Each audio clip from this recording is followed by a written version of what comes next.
Hi, my name is Regan and I'm going to be talking a little bit about the properties of elastin-like polypeptides for tissue engineering.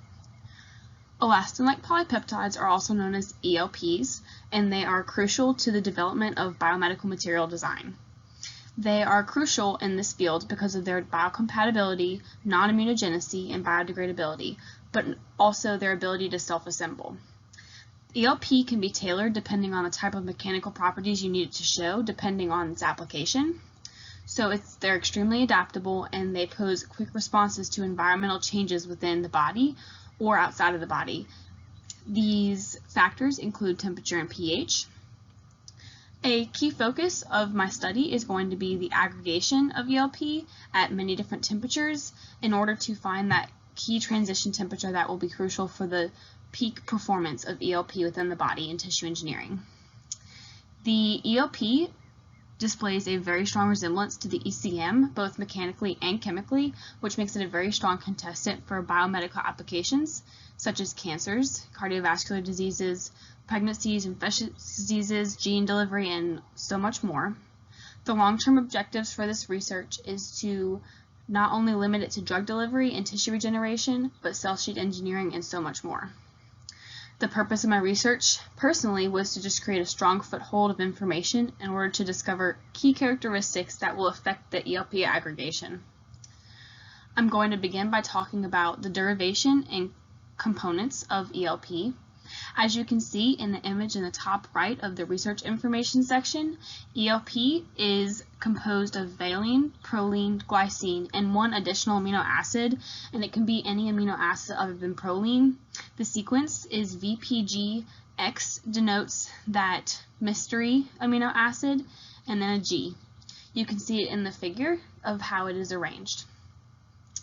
The property that I focused on was transition temperature, and transition temperature goes hand in hand with LCST. LCST is the lower critical solution temperature, and it is a phase behavior that appears whenever ELP begins to aggregate. ELP is a thermally responsive molecule, which is why it's so important in bioengineering.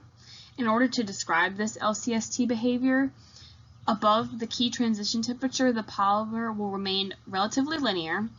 However, above that same temperature, ELP will begin to aggregate. And aggregation is just another word to describe the clustering or combining of polymers. You can see that within the figure in the middle of the research information section. The transition temperature, that is a very general and roundabout number, is 37 degrees Celsius. However, depending on the different types of molecular weights and sequences, whatever that X amino acid is, like I mentioned before, can have a lot of effect on the transition temperature. So that transition temperature can generally range anywhere from 16.85 degrees Celsius to 98.85 degrees Celsius. A very common solvent for ELP is water, and those water-ELP interactions show very temperature-dependent properties. So the hydrophobicity and the hydrophilicity is crucial determining that transition temperature as well. Knowing this information, the ELPs remain randomly dispersed. There's no specific order to them below that transition temperature, but as you get above that transition temperature, they undergo aggregation. The aggregate structure is very hydrophobic. The association between the polypeptides are much stronger than they were with the water before they reached that transition temperature, and the increase in beta turns is twofold. ELPs are known as an intrinsically disordered protein, and they hold random coils below that transition temperature and more beta turns above that transition temperature.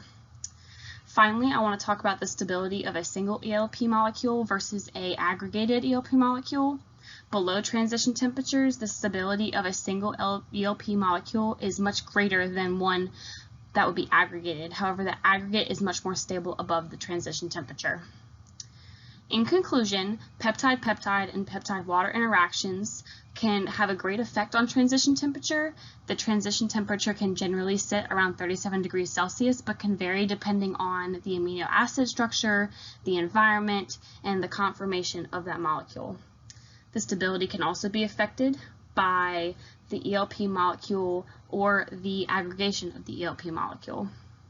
There are many things that can lose hydration with increasing temperature.